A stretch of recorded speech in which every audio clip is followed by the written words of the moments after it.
नमस्कार, आप देखना शुरू कर चुके हैं मुजफ्फरपुर दर्पण न्यूज और मैं हूं शिवानी मिश्रा। सबसे पहले नजर डालेंगे आज की मुख्य खबरों पर। छेड़खानी का विरोध करने पर पिता पुत्र को मारा चाकू। अब जगह जगह रोक कर पैसेंजर बैठाने पर ऑटो चालकों का कटेगा चालान। शहर से चुनाव लड़ने की पूर्व मंत्री सुरेश शर्मा ने की घोषणा।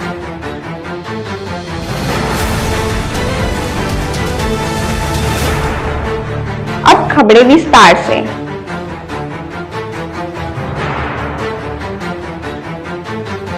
हफ्तियां कसने का विरोध करने पर चाकूबाजी, पिता पुत्र घायल, पुलिस ने आरोपी को मौके से पकड़ा। मुजफ्फरपुर के ब्रह्मपुरा थाना क्षेत्र के इमली चट्टी रोड में स्थित जिला परिषद मार्केट के पास में उस समय अफरा तफरी मच गई जब देखते देखते चाकूबाजी होने लगी और एक व्यक्ति ने दो लोगों को चाकू मारकर घायल कर दिया।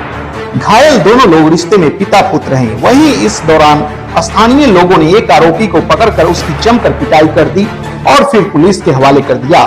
घटना को लेकर बताया जा रहा है कि ब्रह्मपुरा थाना क्षेत्र के ही जिला परिषद मार्केट के पास एक चाय दुकान पर कुछ युवती चाय पी रही थी। इसी दौरान युवक छेड़खानी करने लगा। इस पर दुकानदार ने सुजीत कुमार ने विरोध किया और मंचले को फटकार लगाई और विरोध से बौखलाए आरोपी युवक ने अचानक ही चाकू निकालकर दुकानदार पर हमला कर दिया, जिससे वह गंभीर रूप से घायल हो गए। वहीं बगल के दुकान में काम कर रहे पिता ने जब पुत्र को घायल होते देखा तो पिता नंद किशोर सिंह अपने बेटे को बचाने आए, जिस दरमियान आरोपी ने उस पर भी चाकू से हमला किया। घटना के बाद मौके पर अफरा तफरी मच गई। स्थानीय लोगों ने हिम्मत दिखाते हुए आरोपी को पकड़ लिया और उसकी जमकर पिटाई करने के बाद ब्रह्मपुरा थाना पुलिस को सौंप दिया। घायल पिता पुत्र का इलाज एक निजी अस्पताल में चल रहा है। घटना की जानकारी के बाद ब्रह्मपुरा थाना की पुलिस ने मौके पर से चाकू को बरामद कर आरोपी को हिरासत में लेकर मामले की जांच शुरू कर दी है। वो मार रहा था और वो जो है नशा पानी खाता है और जो है हम उसको देखे मारते हुए छुड़ा रहे थे तो चाकू निकाल दिया, चाकू निकाल के मार दिया। मारने वाला कौन है? पहचान नहीं है? हाँ, पहचानते हैं उसको। कैसे पहचानते? आता था क्या यहाँ? हाँ, कभी आता जाता है वो। क्या कारण था जो आज ये हंगामा किया है?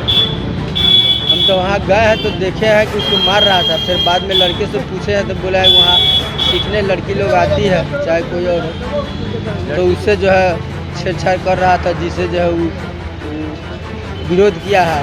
विरोध का कोई कंप्लेन कर रहा था तो वो जो है मारने लगा। कौन घायल हुए? इसमें हम है, हमारा लड़का है, क्या करते हैं? जनरेटर चलाते हैं। बेटा क्या करते हैं? चाय की दुकान है, छोटी मोटी चाय बेचता है। पुलिस आई थी? ना, पुलिस को हम लोग कंप्लेन नहीं आई। पुलिस आई ले गई उसको। तो हम तो अभी दवा भी करा रहे हैं थोड़ा। शिकायत कीजिएगा? हाँ, करेंगे।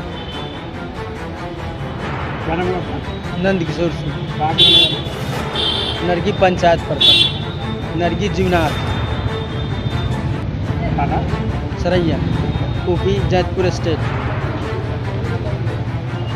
बिहार छात्र संघ का जोरदार विरोध प्रदर्शन। छात्रों ने BAMS आयुर्वेद एवं अन्य समस्याओं पर आवाज किया बुलंद। आज बाबा साहेब भीमराव अंबेडकर बिहार विश्वविद्यालय में बिहार छात्र संघ के बैनर तले BAMS आयुर्वेद एवं लॉ से जुड़ी समस्याओं को लेकर जोरदार विरोध प्रदर्शन किया गया। घंटों विश्वविद्यालय परिसर में प्रदर्शन करने के बाद कुलपति महोदय ने 5 सदस्यीय प्रतिनिधि मंडल को बुलाया, जिसमें बिहार छात्र संघ संस्थापक गौतम सिंह, प्रदेश अध्यक्ष करण सिंह, आयुर्वेद के छात्र अमनदीप राय, रवि रंजन, हिमांशु शेखर शामिल थे। वार्तालाप में कुलपति प्रॉक्टर DSW एवं परीक्षा नियंत्रक शामिल थे। कुलपति व परीक्षा नियंत्रक ने कहा कि आयुर्वेद का सप्लीमेंट्री रिजल्ट सोमवार को जारी किया जाएगा। परीक्षा फॉर्म 5 तारीख से भरवाया जाएगा और परीक्षा 20 तारीख से करवाया जाएगा। लॉ का एंट्रेंस एग्जाम का फॉर्म अभी तक नहीं भरवाया गया है। इस मुद्दा पर DSW ने कहा कि वे जल्द फॉर्म भरने का तिथि जारी किया जाएगा। बिहार छात्र संघ के संस्थापक राष्ट्रीय अध्यक्ष गौतम सिंह ने कहा कि BAMS आयुर्वेद के विद्यार्थियों की पढ़ाई की अवधि समाप्त हुई। 1 वर्ष से अधिक समय बीत चुका है, लेकिन अब तक थर्ड ईयर का भी परीक्षा नहीं लिया गया है। यह स्थिति न सिर्फ विश्वविद्यालय के भविष्य के साथ खिलवाड़ है, बल्कि सरकार और विश्वविद्यालय प्रशासन की लापरवाही को भी उजागर करती है। बिहार छात्र संघ के प्रदेश अध्यक्ष करण सिंह जी ने कहा कि विश्वविद्यालय प्रशासन कुंभकर्ण के नींद में सोई रहती है। जब तक विश्वविद्यालय में प्रदर्शन नहीं होता है, तब तक छात्रों की बात नहीं सुनी जाती है। विरोध प्रदर्शन के बाद ही छात्रों का रिजल्ट, परीक्षा फॉर्म एवं परीक्षा करवाया जाता है।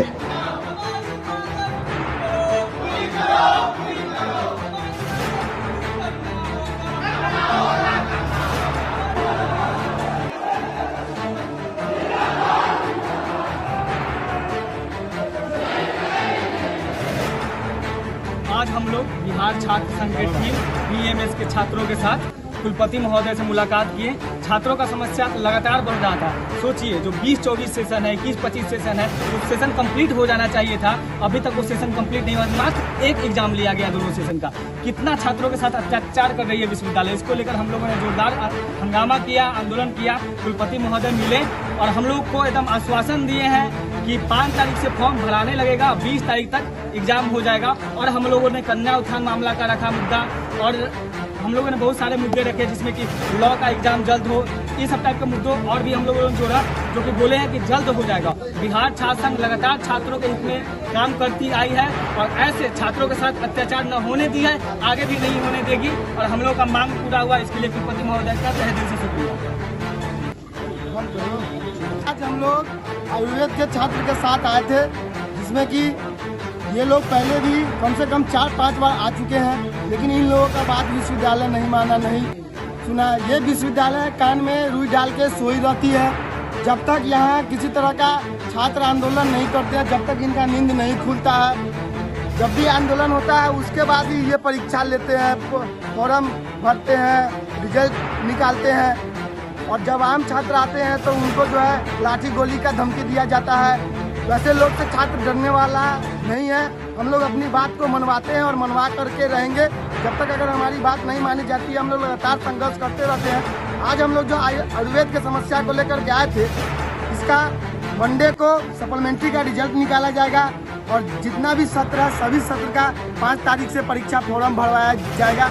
इन्होंने ऐसा कहा है। अगर ऐसा नहीं होता है तो पुनः हम लोग अनिश्चितकालीन विश्वविद्यालय में तालाबंदी कर देंगे और जब तक इसका डेट नहीं लागू किया जाएगा, जब तक विश्वविद्यालय का ताला नहीं खुलेगा। धन्यवाद। करण सिंह, प्रदेश अध्यक्ष। मुजफ्फरपुर में ऑटो चालक हो जाए सावधान। अगर सड़क पर गाड़ी खड़ी करके पैसेंजर बैठा के पकड़े गए तो पुलिस काट देगी चालान। मुजफ्फरपुर शहर में लगातार बढ़ते जाम की समस्या को देखते हुए पुलिस प्रशासन ने सख्त रुख अपनाया है। आम नागरिकों की शिकायतों पर कार्रवाई करते हुए पुलिस ने एक विशेष अभियान की शुरुआत की है। शिकायतों में मुख्य रूप से स्टेशन रोड, सैयागंज टावर, अघोरिया बाजार, 0 माइल और अन्य भीड़ भाड़ वाले इलाकों का जिक्र किया गया था, जहां ऑटो चालकों द्वारा सड़कों पर ही गाड़ियां खड़ी कर पैसेंजर बैठाने की प्रवृत्ति बढ़ गई थी। इस अव्यवस्थित तरीके से खड़े होने के कारण शहर में आए दिन जाम की स्थिति पैदा हो जाती है। कई बार एम्बुलेंस जैसी आपातकालीन सेवाओं को भी बाधा झेलनी पड़ती है, जिससे मरीजों की जान तक खतरे में पड़ सकती है। नागरिकों ने इसे गंभीर समस्या मानते हुए प्रशासन से सख्त कदम उठाने की मांग की थी। पुलिस प्रशासन ने स्पष्ट निर्देश जारी किए हैं कि अब ऑटो चालकों को केवल निर्धारित ऑटो स्टैंड और पार्किंग स्थल पर ही गाड़ी खड़ी करनी होगी। यदि कोई चालक सड़क पर अवैध रूप से खड़ा होकर पैसेंजर बैठाता पाया गया तो उसके खिलाफ चालान काटने समेत अन्य सख्त कार्रवाई की जाएगी। सिर्फ चालकों को ही नहीं बल्कि पैसेंजरों से भी अपील की गई है कि वे सड़क पर खड़े ऑटो में बैठने से बचे और केवल अधिकृत स्थान से ही ऑटो पकड़े। ऐसा करने से जाम की समस्या को काफी हद तक कम किया जा सकता है और यातायात व्यवस्था सुचारू रखी जा सकती है। शहर के अलग अलग इलाकों में लगातार चलाए जा रहे इस अभियान का उद्देश्य साफ है: मुजफ्फरपुर की सड़कों को जाम से मुक्त कर नागरिकों को निर्बाध आवागमन की सुविधा प्रदान करना। पुलिस ने कहा कि नियम तोड़ने वालों के खिलाफ किसी भी कीमत पर नरमी नहीं बरती जाएगी। कई शिकायतें मिल रही थी आम नागरिकों के द्वारा कि स्टेशन के पास ऑटो चालक जो हैं वो रोड पे खड़ी करके पैसेंजर को बैठाते हैं, जिससे आवागमन में सुविधा होती है। कई बार इमरजेंसी में लोग एम्बुलेंस या अन्य वाहनों से जो जाते हैं उनको भी कठिनाइयों का सामना करना पड़ रहा है। तो हम लोग इसके लिए एक अभियान चला रहे हैं कि जो भी ऑटो रोड पर खड़ी पाए जाएंगे उनका चालान काटा जाएगा। उनके लिए जो निर्धारित स्थल है वहाँ पे वो अपनी गाड़ी को पार्क करें, और पैसेंजरों से भी अनुरोध मेरा है कि जहाँ पे उनका पार्किंग स्थल है वहाँ पे वो जाएँ और उन पर सवारी का जो भी उतना है वो करें वहाँ पे। अगर उसके अलावे कोई भी वाहन अगर उन जाम में फंसती है, ये माना जाएगा कि यहाँ पे जो भी ऑटो चालक हैं या जो भी उनका संघ के लोग हैं वो जिम्मेवार हैं। चूँकि हम लोग लगातार हर जगह पे चला रहे हैं। स्टेशन के बाद हम लोग कई जगह पे चलाए हैं, जैसे हम लोगों ने सरैयागंज टावर के पास भी चलाया है, 0 माइल के पास चलाया है, अकबरिया चौक के पास चलाया है। तो जहाँ जहाँ हमें ऐसी सूचनाएं मिल रही है या अपने स्तर से भी हमें लगता है कि यहाँ पे अवैध रूप से लोग पार्किंग कर रहे हैं, वहाँ पे हम लोग कार्रवाई कर रहे हैं। SIR को लेकर बिहार चुनाव में फैलाया जा रहा है भ्रम। एनडीए की कार्यकर्ता सम्मेलन में लोगों को सतर्क करते हुए स्वास्थ्य मंत्री मंगल पांडे ने कहा, मुजफ्फरपुर के पारू विधानसभा क्षेत्र के मणिपुर स्कूल मैदान में आज आयोजित एनडीए की कार्यकर्ता सम्मेलन में पहुंचे राज्य सरकार में स्वास्थ्य विभाग के मंत्री मंगल पांडे। उन्होंने केंद्र सरकार और राज्य सरकार के द्वारा किए जा रहे जनहित के कार्य की प्रशंसा की, तो लोगों की भीड़ देखकर कहा कि फिर से आएगी एनडीए की सरकार और बिहार का होगा विकास।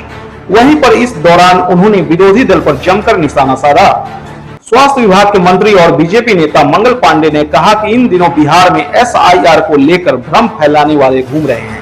ऐसे लोगों से सचेत रहें और समाज को सावधान रहना चाहिए। ऐसे लोग घूम घूम कर SIR पर लोगों के बीच जाकर गलत संदेश देने का काम कर रहे हैं। सभी जानते हैं कि SIR की प्रक्रिया एक चुनाव आयोग की प्रक्रिया है और इसमें किसी को हटाया नहीं जा रहा है। कुछ दल के लोग इसको गलत बताकर भ्रम फैलाए जाने का काम कर रहे हैं। ऐसे लोगों से आप सब सावधान रहिए व आम आदमी को जागरूक करते रहिए। हर वोटर का नाम वोटर लिस्ट में है और जो छूटे हैं उनको जोड़ा जा सकता है और काम भी हो रहा है। इसलिए मैं आप सबको भ्रम फैलाने वाले से सचेत और सावधान करने आया हूं। मंगल पांडे ने कहा कि बिहार में 20 वर्ष से एनडीए की सरकार है और कितना काम हुआ है यह कौन नहीं जानता है। स्वास्थ्य से लेकर शिक्षा विभाग, पर्यटन और भी क्षेत्र में कितने काम हुए हैं। अब तो बाहर से भी यहाँ पर निवेश करने के लिए व्यवसायी आ रहे हैं। उद्योग धंधे का हब बन रहा है। आज पारू विधानसभा क्षेत्र में हमारे विधायक 20 वर्ष से 4 बार से अधिक विधायक हैं, तो इसका कारण इस क्षेत्र की जनता के लिए किया गया काम ही है ना। और काम के कारण एनडीए की सरकार बनती है और आगे भी बनेगी। आज यहाँ पर आई हुई यह भीड़ देखकर लग रहा है कि फिर से हमारी सरकार बनेगी और जनता के लिए काम करेगी। आज आप देख रहे होंगे हजारों हजार लोग यहाँ जो एनडीए के कार्यकर्ता हैं, वो विभिन्न गांवों से, पंचायतों से, बूथों से चल के आए। नरेंद्र मोदी जी, नीतीश कुमार जी, चिराग पासवान जी, जीतन राम मांझी जी और उपेंद्र कुशवाहा जी के हाथ को मजबूत करने के लिए आए और ये उत्साह दिखा रहा कि एक बार फिर से एनडीए की जीत पारू विधानसभा में होगी, एनडीए की जीत पारू विधानसभा में होगी और फिर से यहाँ एनडीए जीतेगा भारतीय जनता पार्टी। इस बार पांचवी बार भी आ रहे हैं। लगातार अस्पतालों की व्यवस्थाओं को ठीक किया जा रहा है। फिर भी यदि कहीं कोई और काम करना है तो जरूर किया जाए। क्या सर इस बार लग रहा है कि मंत्री बनेंगे मंत्री जी? ये सब तो केंद्रीय नेतृत्व का विषय होता है। चौथा बार से क्या सब लग रहा था? पांचवी बार ये निश्चित रूप से अशोक जी ने जो काम किया है आप देखे होंगे कि किस प्रकार से जनता इनकी हर बात पर ताली बजा रही है, तो यही बताता है कि अशोक जी ने जो विधायक के रूप में सेवा किया है उसे यहाँ जनता बहुत हृदय से सराहना करती है। नगर विधानसभा 94 से पूर्व मंत्री सुरेश शर्मा ने चुनाव लड़ने की घोषणा। पिछली बार हार को भीतराघात का बताया नतीजा। नगर विधानसभा क्षेत्र से भाजपा चुनाव प्रत्याशी के तौर पर लग रही अटकलों को पूर्व मंत्री सुरेश शर्मा ने किया खारिज। बताया कि इस सीट से मैं बिल्कुल चुनाव लड़ूंगा। उन्होंने बताया कि जनसंघ के समय से वो पार्टी से जुड़े हुए हैं और वह शहर में मंडल अध्यक्ष से अपनी राजनीति की शुरुआत करते हुए आज तक यहां पहुंचे हैं। जो भी लोग भाजपा में टिकट का सपना देख रहे हैं, उन्हें पता नहीं कि पार्टी अपना सर्वे करके प्रत्याशी घोषित करती है। पिछली बार की मेरी हार का अब तक जनता को पछतावा है। वहीं अपनी पिछली बार की हार को उन्होंने पार्टी के भीतराघात का नतीजा बताया। चुनाव होने वाला है, उसमें क्या लग रहा है सर, जो भी मिल रहा है आज के डेट में बीजेपी का अपने आप को प्रत्याशी बता रहा है, आपके हिसाब से क्या है? देखिए, बीजेपी को जो भी लोग प्रत्याशी अपने को बोल रहे हैं वह सभी बीजेपी के कार्यकर्ता हो सकते हैं।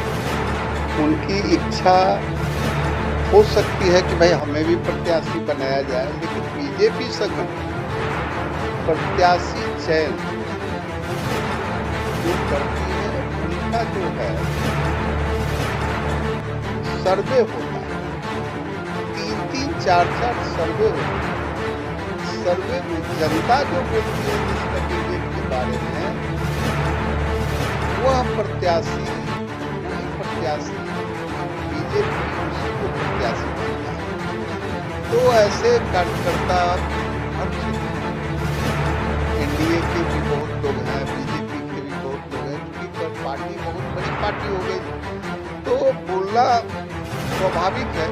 लेकिन जो सर्वे रिपोर्ट होता है या जिसका कंट्रीब्यूशन पार्टी में ज्यादा समय तक स्थायी तौर से होता है, टिकट तो पार्टी देती है, क्योंकि चुनाव जो है वह महागठबंधन और एनडीए का चुनाव बहुत ही जिस समय हो रहा है ये बहुत ही संघर्ष में चुनाव है और इसको एनडीए को सरकार बनानी है बिहार में, इसलिए बहुत तरह से सोच समझ करके कैंडिडेट को निर्धारित किया जाए।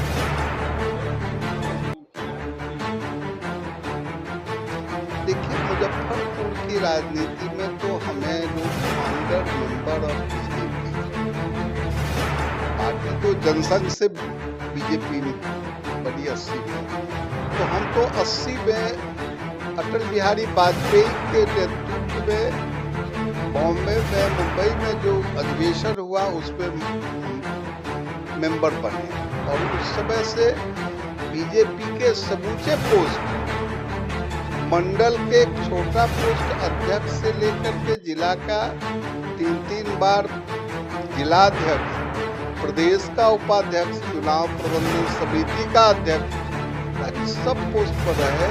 और सबसे बड़ी बात है कि बीजेपी मुजफ्फरपुर में जो चुनाव हुआ, मेरे पहले जो भी चुनाव हुआ है उसमें लोग की बढ़त नहीं हुई।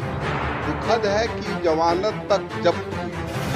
पहली बार जब हम 95 में चुनाव तो 62,000 वोट लेकर के बीजेपी को हमने स्थापित किया घर घर में, और उसके बाद बीजेपी मुजफ्फरपुर, उसके पहले बीजेपी का 14,000, 8,000, 10,000 यही वोट लोग लाए, रिकॉर्ड है। जब हम बीजेपी में मेहनत किए, कार्यकर्ताओं को जोड़े, सभी पार्टी के सभी समुदाय को जोड़े, आज वह सब समुदाय जो है बीजेपी के लिए तत्पर है। और बीजेपी में पिछले जो 2 चुनाव हुए, उस चुनाव में बीजेपी पूरे बिहार में प्रथम स्थान बीजेपी वोटों की गिनती से हुआ।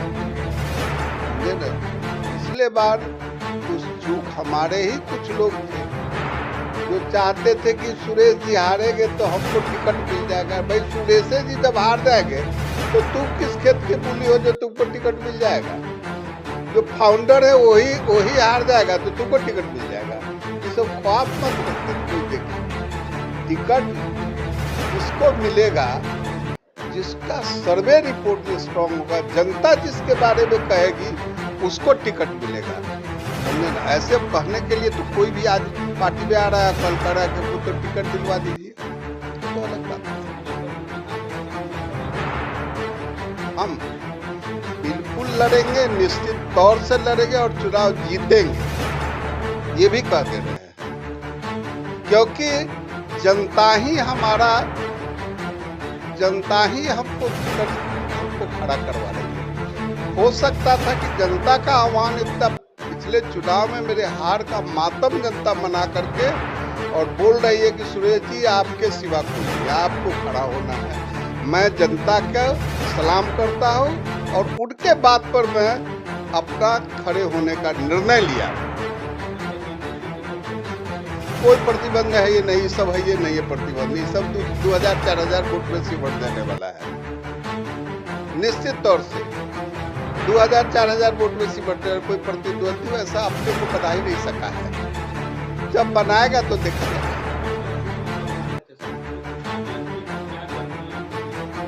गलतियां सिर्फ हुई कि हम ओवर कॉन्फिडेंस में रहे और हमारे जो आदमी थे वह पर्ची तक बंटवाने में अपने को असमर्थ हुए, नहीं बंटवाए। उनका मोटिव गंदा था और आज ऐसे लोग समाज के सामने मुंह दिखाने लायक नहीं।